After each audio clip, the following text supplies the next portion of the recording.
my sweeties, and welcome back to my channel. If you don't already know me, my name is Celise, and thank you for joining my spooky little family. In today's video, we will be talking about the addiction. Let's get into the video.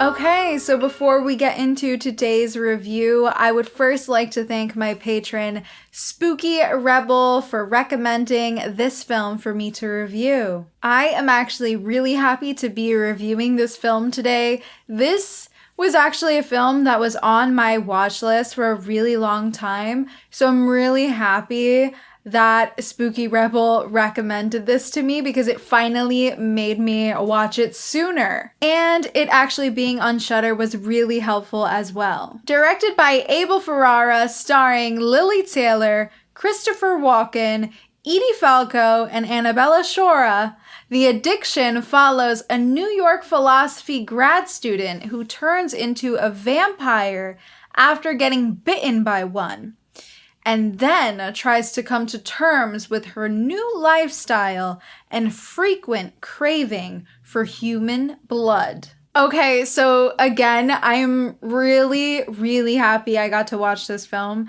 This film was actually really inspiring, just on a whole filmmaking level. This film has actually been considered an allegory about drug addiction as well as an allegory of the theological concept of sin. Ferrara actually stated in a 2018 interview that he intended the film to be an explicit metaphor for drug addiction. Ferrara himself had a years-long addiction to heroin and conceptualized the film as a Catholic redemption tale in which Kathleen, stricken by her lust for blood, accepts her powerlessness and submits to God before being reborn in the conclusion. I really just love the idea of vampirism being a metaphor for addiction. This film is kind of similar to Ginger Snaps having the whole werewolf transformation being a metaphor for getting your period and becoming a woman and going through menstruation.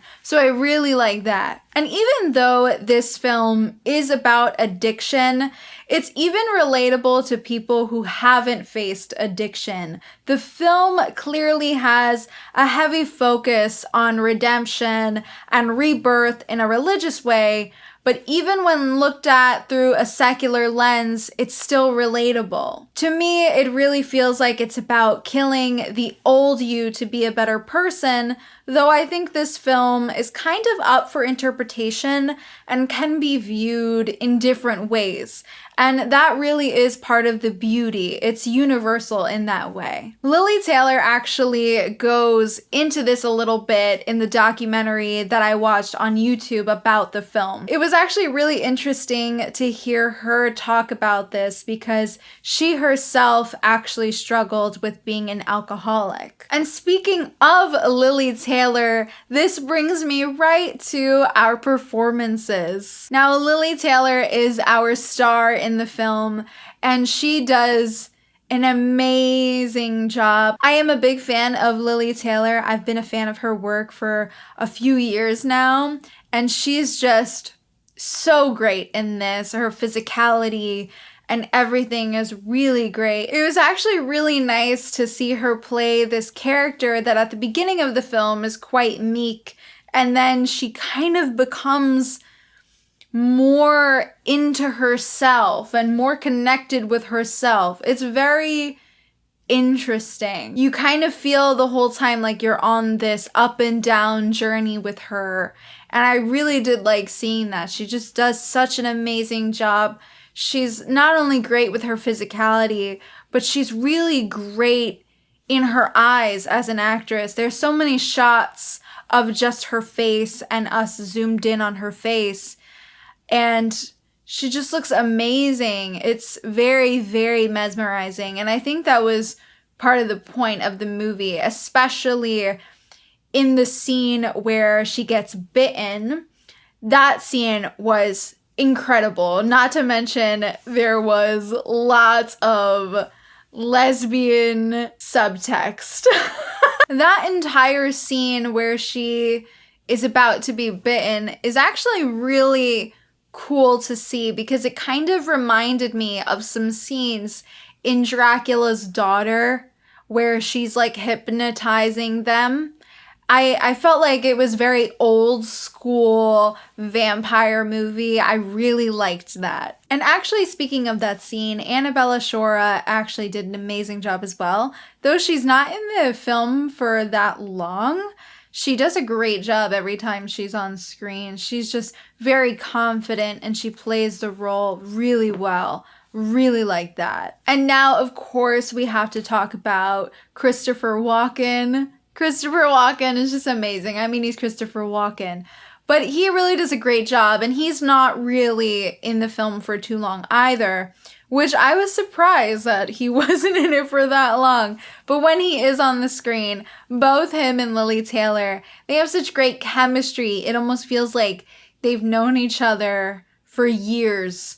So I really, really liked all the scenes between them. I almost wish that there were more scenes between them just because I found the entire dynamic so interesting. Edie Falco is also in this film and I'm a big fan of her. You guys would probably know her for her role in The Sopranos. And I mean, she's been in so many things. She's an icon. She does a great job. I really liked seeing what happens to her character as well. I don't want to spoil that too much because when it happens, it kind of is shocking.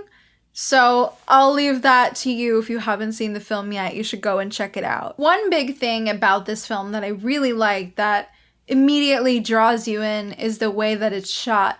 They use a lot of really tight shots and they just look so beautiful. Everything looks beautiful. It is a black and white film, but it honestly is one of the prettiest black and white films I've ever seen. Just the lighting in every scene is gorgeous. And of course, me being from New York City, I absolutely loved all the shots of them walking at night throughout New York City.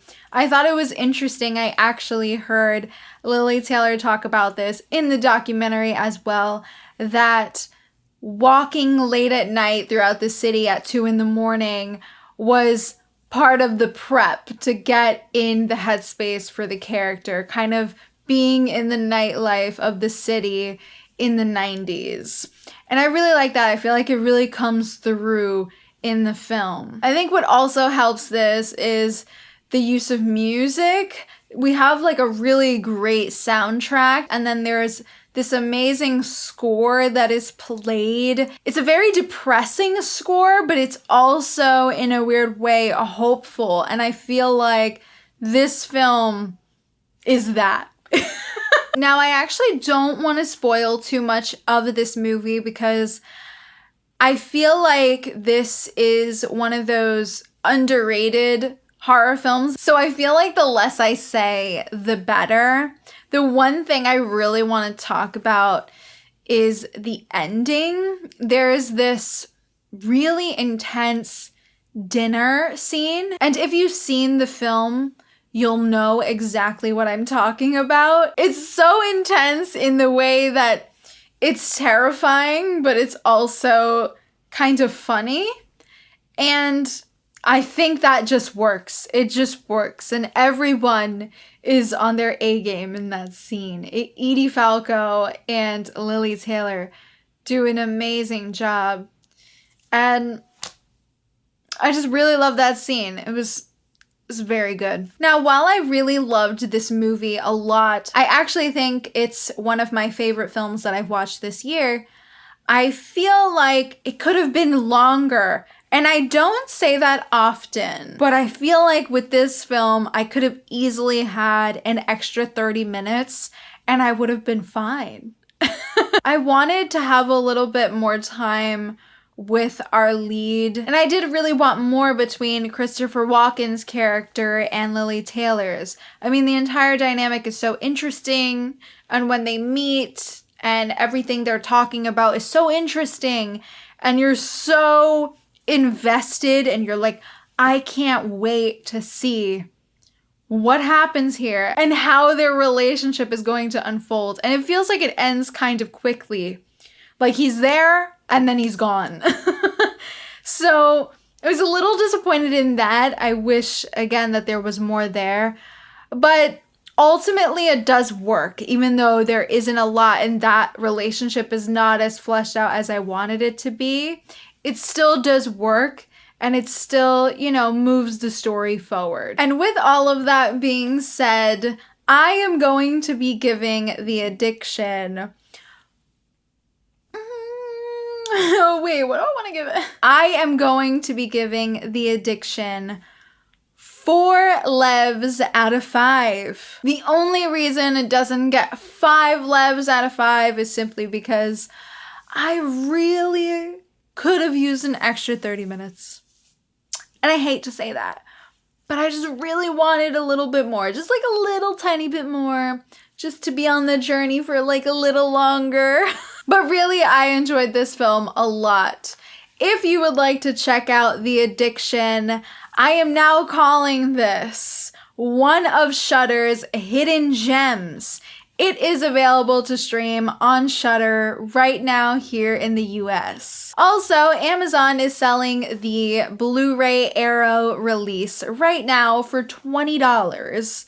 So if you're a big fan of the film and you don't own it yet, you may want to get on that. I'm gonna get on it. All right, you guys, that is it for today's video. Thank you so much for watching. Don't forget to like and subscribe, as it really helps me a lot. And be sure to click that little notification bell to be up to date every single time I upload. And if you would like to recommend a film for me to review in a video like this, consider checking out my Patreon. The link will be in the description box down below. Also, let me know in the comments, have you seen The Addiction? Did you enjoy it? Was it not really for you? After this review, do you want to check it out? I'd love to talk about it. Thanks so much for watching, and I will see you guys in the next one. Bye.